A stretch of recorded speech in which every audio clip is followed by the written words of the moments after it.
Well, if anyone didn't recognize that as 76 trombones from the Music Man, go back to the rear of the class. And, of course, it was Robert Preston, the Music Man himself, doing the vocalizing.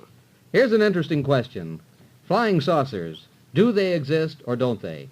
How can some of the sightings of flying saucers be explained? Is anything going on that the public just doesn't know about?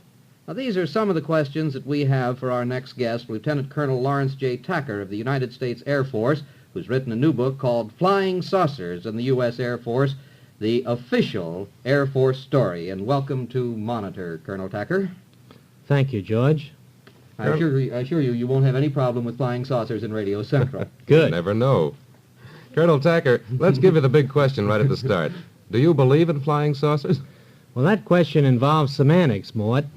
Do you mean an unidentified flying object, or do you mean a spaceship? Well, what do you mean by a flying saucer? Well, that's the question. If you are asking me if people are seeing things in the heavens, the answer is definitely yes. If you're asking me if they are seeing spaceships, the answer is no. That's definite. That's definite, sir. Very positively stated, anyway. Colonel, I guess it's an unvarnished truth that some people believe the Air Force is withholding information from the public. Now, let's ask you very bluntly, is there any truth to this? Absolutely not. That's pure rubbish. Mm-hmm. The Air Force does not withhold information. In fact, we have a policy to release information on this subject to the public as soon as we have analyzed and evaluated a given sighting. Mm-hmm. Well, Colonel, does the Air Force deny the possibility of life on other planets? Or, let's put it this way, that we're being watched by intelligent beings from other planets? Well, if that's one question, Mort, I'd like to answer it in two parts. Break it up. All right. The Air Force does not deny the possibility of life on other planets. Oh? Actually, the entire scientific community agrees that there could be planets in other galaxies which could support life just like Earth does. However, we do say that we are not being watched by intelligent beings from other planets at this time. That is, we do not have any evidence to date, and by to date I mean right now, that substantiates such a conclusion. Well, what accounts for these people who say they have seen flying saucers, and so many of them have, saying that they are manned, and some of them say that they have seen sort of people in them or coming out of them? Well, what we have here, Mort, is, again, a question of semantics on what you call evidence. Most of our scientific community are frustrated by the evidence that is presented to us by these UFO groups. It won't support any scientific investigation, and actually we just can't come up with an answer and say that flying saucers are spaceships from other planets. They're UFOs, they're unidentified flying objects. I'd like to go into that a little bit further and point out that the United States Air Force, by law, is charged with the air defense of the United States, and that this whole UFO question is just one little part of air defense. By that I mean we're required by law to detect and then go up and identify any unidentified object in the sky or in space to see if it's a threat to the national security. And these would be considered a threat if they were legitimate visitations from other planets. Of course they would. Colonel Tacker, some of these things have been explained adequately, I believe, but aren't there some that still have no explanation at all? Well, we do have a small percentage which are labeled as unexplained. However, the Air Force does feel that if sufficient information had been given at the initial sighting, that we could have explained them. Now, I'd like to ask, too, is this official position pretty heartily endorsed by the people who have had contact, or is it an official position as opposed to the private positions that might be taken by people who've had experience in this sort of thing? And by experience, I mean actually participated in sightings. I'm referring to for instance, the 1952 occasion when they claimed to have seen something on radar over the military field opposite National Airport in Washington. Well, the 1952 sightings in Washington, of course, were caused by a temperature inversion, which is a warm layer of air laying over a cold air layer, which results in a refraction and mirages of both visual sightings, lights at altitude, and on the radar scopes. And in this particular instance,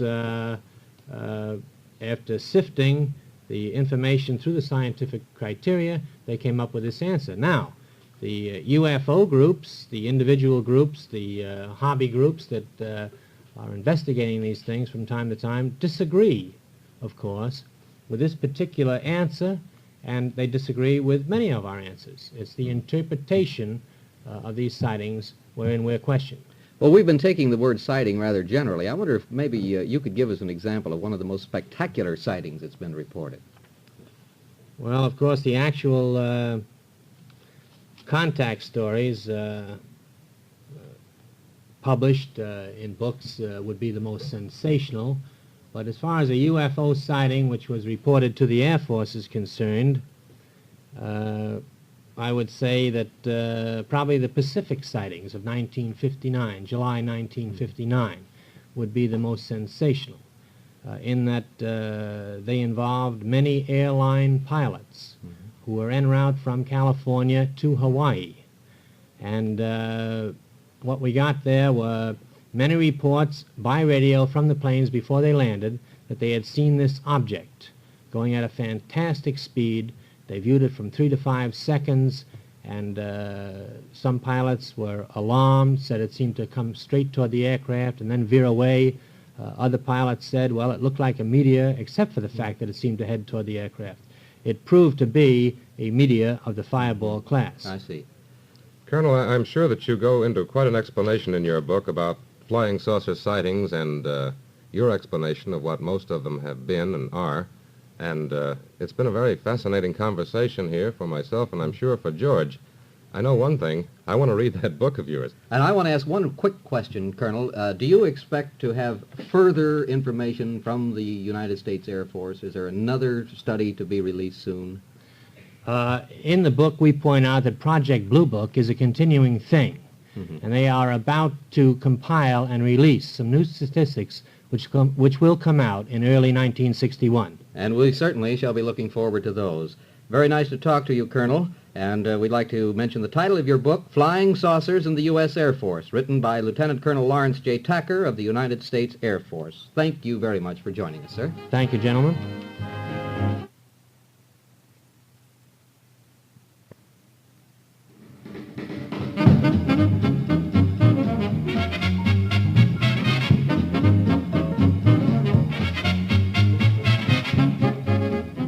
Billy May and the orchestra with the girls against the boys. And now may we say that Portions of this program are pre-recorded. recorded. Sounds Chinese, doesn't it? None of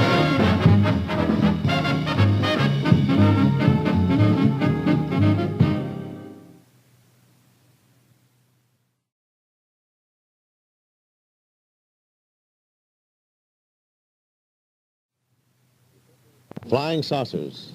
The official Air Force story, it says on this book, is out.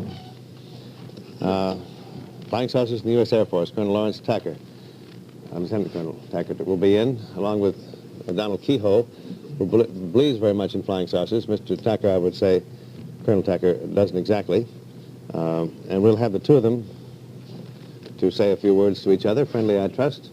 And I may stick my own neck in, too, because I've read the book and I have lots of things to, well, about 400 notes I made in it, so I can't resist them all. Speaking of optical illusions, like you just were a moment ago with that kooky window over in the corner, I have one right here.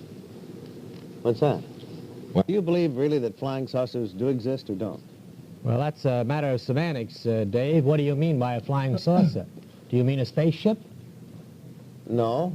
I mean an unidentified flying object, I guess. Certainly. I believe unidentified flying objects occur, and that many solid citizens see them.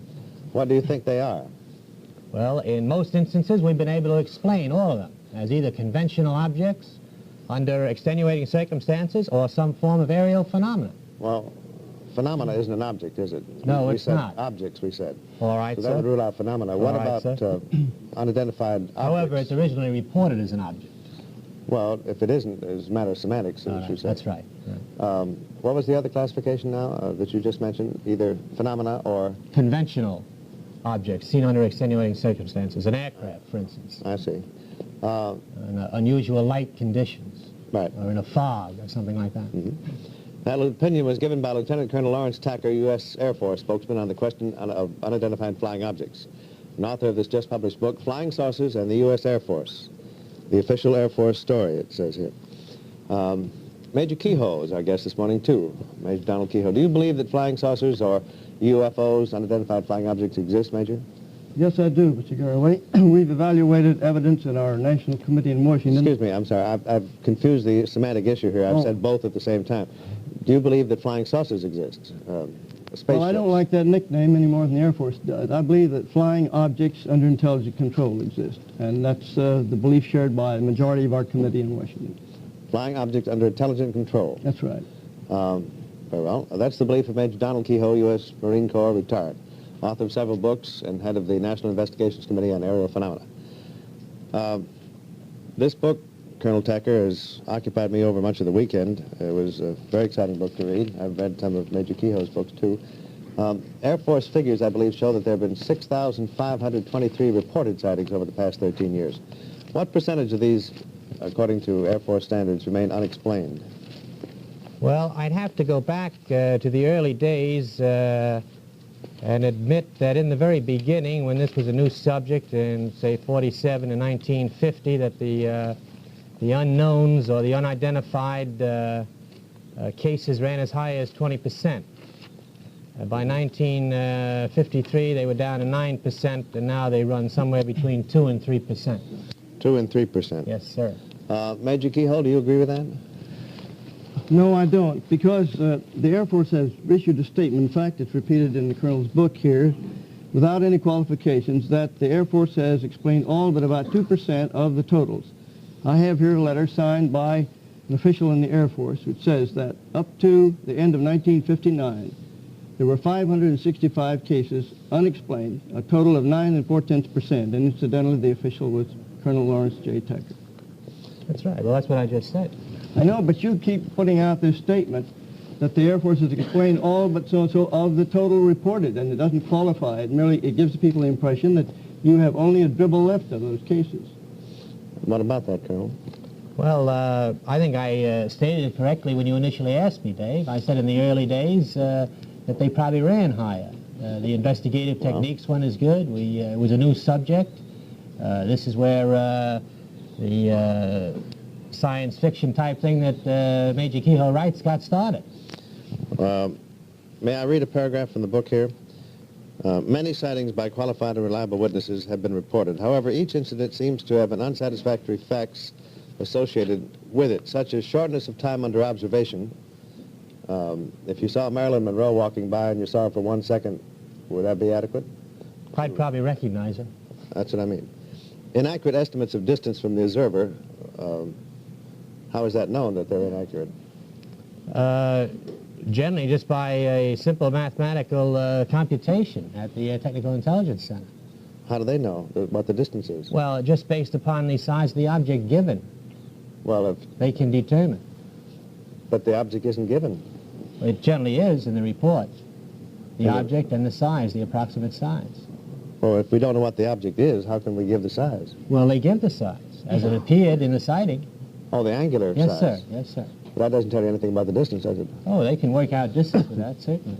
With one sighting of an angular object, like a star, or a planet, or anything? Yes, sir. Well, astronomy would like to know that outside the Doppler effect. It says lack of photographs. Must a photograph be taken of something? No, a photograph mustn't be taken, but a photograph is good evidence. Yes, but the lack of it constitutes unsatisfactory facts. That's right. Wouldn't it be much better to have one? And a serious lack of, yes, but not having one, again, if Marilyn Monroe walked by, you might not get to take a picture, but you'd sure know she was there. A serious lack of descriptive data that prevented I'd sure know I'd seen something, yeah. I think you might know what you'd seen, too. A serious lack of descriptive data that prevented definite conclusions from being drawn. Again, if Marilyn Monroe walked by, would you have a serious lack of descriptive data which prevented definite conclusions from being drawn? Do you have to draw conclusions when you see something? Dave, aren't you? Not Really? at all, no. When you see something and you describe it, do you have to draw conclusions about it in order for your sight to be valid? You certainly do. I don't think so, but there we go. Major Kehoe, let's take you on for a bit now, after we take a station break, if you may, for 2 minutes. We're talking with Lieutenant Colonel Tucker and Major Kehoe on unidentified flying objects. Major, you've maintained for some years now, I believe, that the Air Force is, according to you, deliberately misinforming the public on the subject. How do you support such a serious charge? We sent a confidential report. When I say confidential, I mean it was confidential to members of Congress in July and since then. And this states a digest of the evidence. Now, in this book, Colonel Tacker says that all the congressmen who talked with the Air Force officers about the subject were completely satisfied with the Air Force answers. I'd like to mention letters. I have all the letters here and about 50 more in Washington. Yeah. Representative John McCormick, House Majority Leader, says that the House Select Committee, of which he was chairman, tried to get information, was unable to do so, and a number of them were convinced that there were unexplained objects. Representative Joseph Carth said on executive sessions that they tried to get it from the Air Force. The Air Force took refuge in security and said this was involved with the nation's safety. That's absolutely erroneous. We've never taken refuge in security. Are you calling Representative Carth a liar? Are you calling McCormick Are you a liar? calling General White a liar? Did you read the forward to the book? Colonel, if I were in your... I read Have you called Mr. Horner a liar? They made the statement. I don't use the word liar if I can. You made it. You were the one that brought it up. All right, now wait a minute. You're trying to keep me from reading the rest of these congressional I'm not trying names. to I keep know, you from obviously. doing it. We have letters here from a number of congressmen who say they are completely and seriously concerned over the secrecy. This report they accepted as proof that these objects were It's the worst real. bunch of drivel I ever read. That report. What did you say about the forward, Colonel? It proves what? I asked what he thought of General White's statement. No, is that not what I recall that you said? You said in reference to one of those, have you read General White's statement? Yes, and I asked if he was saying that General White's statement was erroneous. In regard to what? In regard to what? In regard to the fact that no spaceships have ever been found. Oh. That they don't exist. That wasn't what we were talking about, I believe. No, it was not. And I would, if I can, I'd like to finish this. This drivel you talk about was approved by the former head of the Central Intelligence Agency, Vice Admiral Helen Carter, Admiral Knowles, Colonel Emerson, Army Reserve, Major Fournet, a former monitor of your project, and about 200 scientists, engineers, and others, none of whom could be called crackpot types. Now, in here, these people say that they are concerned with it for two reasons. There's a danger involved in the present Air Force policy. You have had hundreds Let me interrupt again and say there is no such policy. The policy is stated in your book to explain away these. Air Force Regulation 200-2 says... It's in the book, too. B9, I know it, B9 says all Air Force activities must reduce the reports to the minimum. Section 18 says that all information will be given to the public and it won't be classified. Well, it certainly is not. Yes, Now, but I'd like, the information given out is that which has been reduced to a minimum according to the I same would like to directive. have your answer on this specific case. This is a key case in Washington, in the Washington sightings. Well, I know that you disagree with the interpretations of some of our findings Colonel, in the cases. if you're going to talk but me the big down question, and not allow me to present evidence, I have a statement in here by you in which you brush off the Washington sightings at the temperature there's a version. temperature inversion. That's Fine. exactly right. You stated in there that these things were not picked up by radar at Andrews Air Force Base. I did not state that. Oh, yes, they you were did. picked up by radar. I beg your pardon. It's Oh, in at the Andrews book. Air Force Base. That's You're right. correct. All That's right, right. you're I am correct. correct. They were on the radar at the National Airport. I have here a signed report by an Air Force weather observer, radar expert who was in the tower. Describes picking up these blips. So We don't consider those people experts. I have 4,000 hours on radar scopes. That's all right. There are a lot of people that are expert on radar because that's their livelihood. They guide airliners into the airports. If they're no good, if your air defense people are no good on radar, how are they going to tell us about Soviet bombers? Let me get to this. This person said that they were picked up on the blips, on the radar. They had a group of them. They came in formation. They split up. They operated at speeds over 900 miles an hour. Now, you deny flatly. Apparently, right. At Washington Airport, the experts on radar track these things at speeds up to 7,200 miles an hour. A radar operator is not an expert, Major. All right. Kehoe. Is a weather He's an observer? operator, just like the Major, man that uses these... I have to interrupt, gentlemen, to do two things, unhappily. Exactly how long do we have? 30 seconds to the thing. Well, I have to interrupt because we've run out of time. I suggest everybody read this and find out for yourself what you think of it. I find such exciting facts in here, some I believe to be exactly right, and some I believe to be exactly wrong because they're self-contradictory, some of them. But I'd like to know more about it. All right, Dave. Reread it and talk to you about it further. Right, sir. So find out more about these things and see what you think of them. Colonel Tacker's book is the official Air Force story. Station break right now. But what he says essentially is that unidentified flying objects are investigated. So far, not a single bit of material evidence of the existence of spaceships has been found. Well, you have to... What he ties in there, Dave, is the fact that by an act of Congress, the United States Air Force is charged with the air defense of the United States. Right. And you can't separate UFOs from our air defense mission. No, You I can't believe that. possibly do it.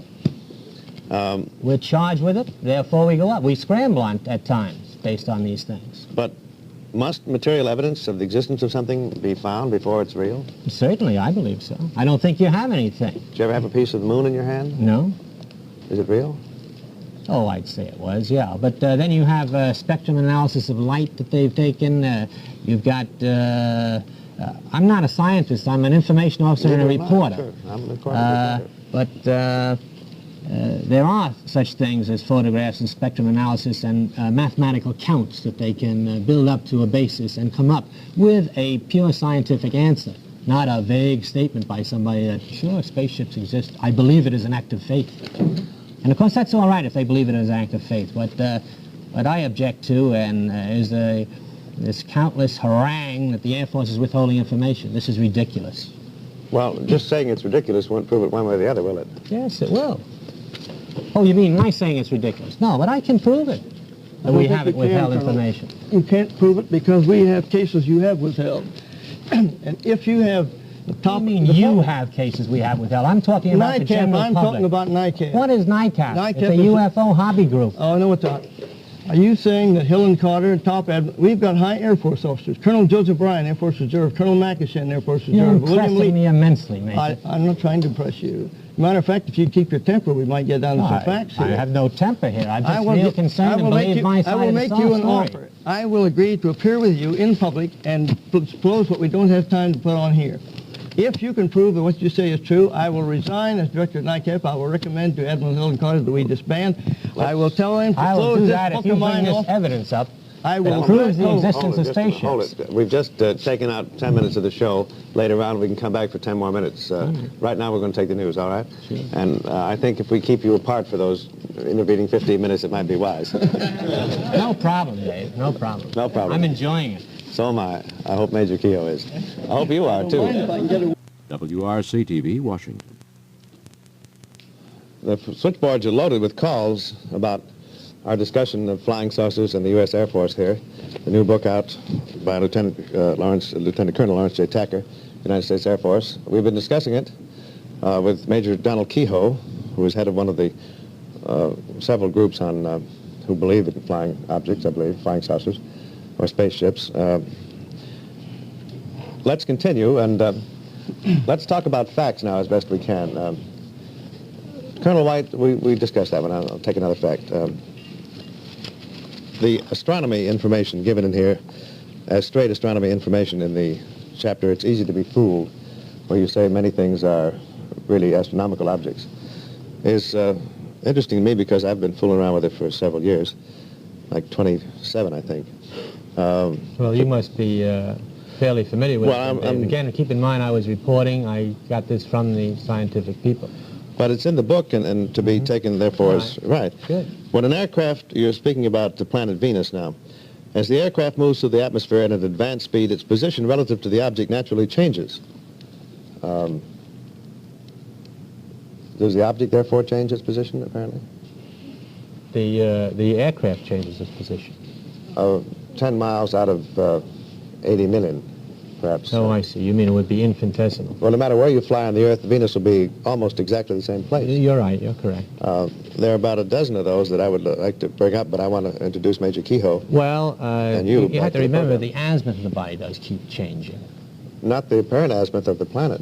That remains the same. But the azimuth of the body based on the true heading of the aircraft keeps changing. I believe that's what they Not mean. measurably. Oh, measurably, Dave. It changes all the time with the celestial tables. When I shoot the stars or the Oh, you mean the sun, rotation of the that's Earth? right, right. Well, not in any period that you, when the aircraft moves through the atmosphere, you say the object appears to be moving. It doesn't appear to be moving. The sun doesn't appear to move in the sky. No, it's the heading of the aircraft is what they mean there. That the actual azimuth of the body keeps changing. Oh, if you turn the aircraft around. Right, yeah. right. That's what I believe they mean. I see. Major, you have something you want to say. Well, I wanted to say that the whole thing rests on the weight of evidence. Now, we have gone into all the reports which the Air Force has released, and in 52 and 53, they were releasing quite a lot of cases to me. This board of advisors that we have includes some of the top scientists in the country. Incidentally, Colonel, you mentioned Dr. Olivier and the American Meteor Society. It might interest you to know the American Meteor Society is a member of NICAP, and so is Dr. Olivier. He does not agree with the Air Force stand and the secrecy. You also mentioned Dr. Carl G. Jung, the famous analyst. You imply there that he thinks everybody's crackpots. Dr. Jung is also a member of NICAP. I have 2 letters here from him in which he says, I have no doubt that these things may be real. It seems this last book, he's referring to my last book, said that seems to prove that they are real, and he says the Air Force policy is stupid and unpsychological because it will create panic more than it will help it. If they are withholding information. They are withholding They information. are not withholding information. Well, according to all the congressmen that I have talked with recently about this, they say the Air Force is. Now, in 1957, we asked you for a number of cases. You didn't even have the courtesy to reply to those cases, and 2 or 3 of them are very hot ones. But since we're short of time, I'd like to ask everything you you've asked for. Oh, no, you haven't. Yes, I have. I asked you for the inside of the Captain Ryan case where you people sent an airliner to chase one of these objects. And the case of the F-80. We never sent an airliner to chase one of these I have the objects. tape, the transcript. It's in Senator Mulroney's office. You said you had it. I've never seen it. I never heard it. Anytime you care to hear it, and I have the transcript here, I'll give you a copy of it. All right. He stated they were ordered to chase. They left the course with passengers and chased this thing for 100 miles. All of this evidence has impressed enough people. Now, I would say you might question Senator Barry Goldwater, who was a brigadier general in your Air Force Reserve. Air Force, right. He said, I had lunch with him about 2 or 3 years ago. He said he was convinced that this thing was real. He has stated so later in the newspapers. He didn't say what they were, but they were real, and he says the Air Force clams up. Now, you can't disagree with a man who's both a senator and brigadier general. Well, I checked that Senator, statement out. You made that on the last, you made that very point on the last program you were on with Dave Garraway, and I checked that out with his office, and they have no record of such a statement. Oh, yes, no, they don't. Well, I'll show you the record. Anytime you care to come up to our office. That's what I mean. You keep talking about the record, and you keep talking about the evidence. Well, we're all let's talking don't get about back to on television. personalities. We can't project evidence through the machine No. unless it's a visible object, and there are no tangible objects here. There's one more person I'd like to mention, and that's President-elect Kennedy. About a year ago, he wrote to one of our members and called this an important topic. Now, would you say that he was one of the deluded? I think it's a real important topic, and I want to stress right now that the Air Force doesn't deny the possibility of these things. It simply states that to date, there is no evidence to come up with a sensational claim that there are extraterrestrial vehicles in our atmosphere. In 1948, and you have denied that document exists, that in 1948 there was a top-secret estimate that these things were interplanetary. Now, that was stated first by Captain Ruppel. I've never seen or heard of it. Captain Ruppel, head of the project, stated it. He said it was a black document stamped top secret on the cover, and it said that. It wasn't any just opinion. Later, we checked with Major Dewey Fournay, who was the monitor of the project at that time and is now on our board. I have a letter, which I'll show you later, in which he says, I'm hereby confirming the existence of 2 documents the Air Force has denied. One of them is a 1948 estimate, and the other is his own 1952 conclusion, which you also have kept under wraps. Well, if it's his conclusion, it's not ATIC's or the Air Force's, and I can say right now there's no such Air May I Force ask conclusion. a question here? Yeah. Sure, Dave. Sir, could you afford to say in your official position that there would be such a document if it were secret? Could I say? If such a document did exist and it were stamped top secret or secret, could you admit the existence of it as a lieutenant colonel in the U.S. Air Force? I doubt it. But having a top secret clearance and having gone through all the documents, there is no such document. Well, you just said that you doubt if you could say so. No, I can say there isn't one. It was burned, declassified and burned, according to Ruppelt. Fournay says the same Well, thing. I just mean this generally. Can an officer admit the existence of any top secret document about Yes, a specific you can, and document? you can say you're in a classified area, and then, of course, it's off. But Well, this situation doesn't exist with UFOs. well, then we have to take that statement in view of the statement you just made. I think. That there is no such document. That's right. And that an officer can state such a fact if it exists. That's right. Very well. That's the question I wanted to ask, Major. Wait a minute. I'm sorry. Well, I don't want to box you in here. No, go ahead. Two of you. Go ahead. Would you defend this book, please, because we're attacking it, apparently. Why is the Air Force so... why did you write an official book about this subject? I felt the book had to be written because I felt the Air Force was being set upon by Major Kehoe, by NICAP, by the other UFO hobby groups who believe in spaceships as an act of pure faith. I felt that I had to do it because of these senseless accusations against the Air Force. In line with that, let me for a minute show you that when the Air Force does investigate a flying saucer, it has at its disposal the resources of the Air Research and Development Command, the resources of the Air Materiel Command, the National Space Surveillance Center, and Hanscom Field in Bedford, Massachusetts, which can tell you now on the first orbit if Russia or anybody else has something up. We have all the university laboratories at our disposal. We have all the weather stations. We have countless radar stations. We have instantaneous communications with Fairbanks, Alaska, Wiesbaden, Germany, Japan, any place we want. And when I compare this to what your equipment probably is, a typewriter and some stationery, it doesn't add up very well. I think it's ridiculous. May I answer that, Mr. Garraway? Yes, sir. Our equipment includes about 200 men, including top astronomers, missile trackers, for instance, Captain McLaughlin, United States Navy. Professor Herman Oberth, one of the great rocket experts. I could name as many as you wished, and we could cover every field involved in space travel planning. Our equipment is material which we take and hand over to these experts and sometimes outside scientists and evaluate. Where do you get it from? The newspapers? We get it from confidential reports given to us by some of your own Air Force people. And Is that a fact? Yes, that's a fact. These things will be certified. Well, we had one on Oxnard Air Force Base in 1957. The Air Force denied that it happened. The CAA radar operators said they tracked this object at 3,600 miles an hour over Oxnard Air Force Base. But what it boils down to is you have to. You're under orders to deny that. That is not so. Well, you have to. Your job is is not such. so. If I were in your shoes, I would have to do exactly what you're doing. You don't know anything about my job. Colonel, I'm going to ask you to explain one case here. Last August, at Red Bluff, California, 2 state troopers reported that they were sighting an object which at one time hovered 500 feet above their patrol car. It cut out their radio. It swept the ground with the red light. They pointed their own red light up, and this object immediately climbed at high speed. Air Force radar at Red Bluff said they were tracking the object. They told the San Francisco Chronicle and other papers. Air Force radar at Red Bluff did not track it, and they made the statement that they had nothing on the scope. They told the newspapers. I read this report yesterday. All right, now wait a minute, I'm not finished. We asked you about this. One of our members asked, and then we asked.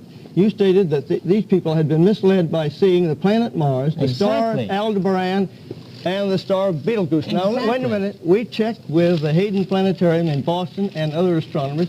They projected this on the heavens.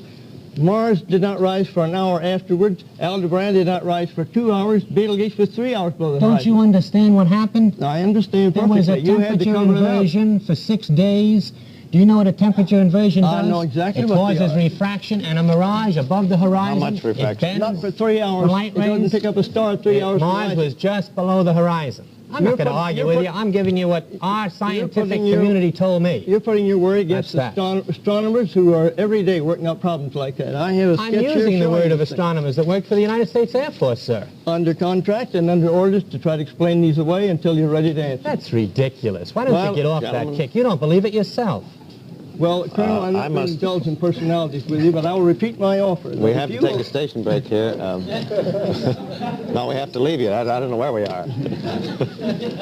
I wasn't very much interested in flying saucers until I read your book. Now I'm fascinated. Good, sir. Because there's such an area of controversy here. Shall I say peace?